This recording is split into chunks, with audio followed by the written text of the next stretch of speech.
Turning our attention now to the ASX, here's Matt Birney and Bulls and Bears with the latest public company views and interviews. Welcome to Bulls and Bears, brought to you today by oil producer and clean energy developer Pilot Energy, ASX code PGY. I'm Matt Birney and I'm joined now by the chairman of Pilot Energy, Brad Lingo. Hi, Brad. Hi, Matt. Pilot Energy is amongst a vanguard of oil producers that are looking to leverage their existing oil and gas assets to transition into clean energy. The company is looking to turn its now empty oil reservoirs in WA's Midwest into giant offshore carbon storage facilities for third-party emitters. It is also looking to build a natural gas-fed blue hydrogen plant in WA and eventually transition that facility into a green hydrogen plant powered by the Midwest's enormous solar and wind resources. Okay, Brad, firstly, who do you think will pay to store their carbon underground in your depleted offshore oil wells, and how will you get the carbon out there? Well, our Cliffhead oil field is ideally suited for capturing and sequestering CO2 emissions. There's an existing pipeline that already goes out for injection to the field,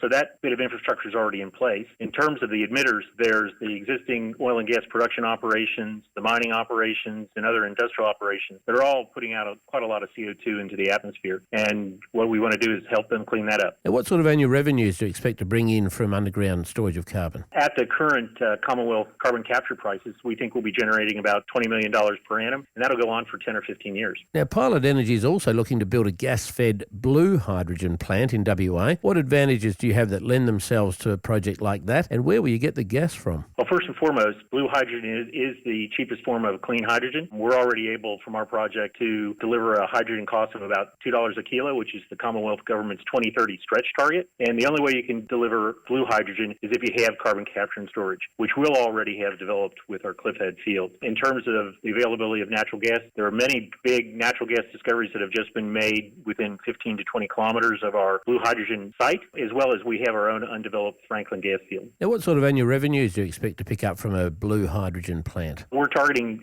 revenues about $250 million, comprised of hydrogen sales, additional continuing CCS revenues, carbon capture revenues, and then surplus power sales. Now, stage 3 of your plan is to turn that blue hydrogen plant green by powering it with wind and solar. What will that cost, and how will you harness those renewable inputs? Effectively, it doubles our ammonia output, our hydrogen output. That part of the project will cost circa $320 million.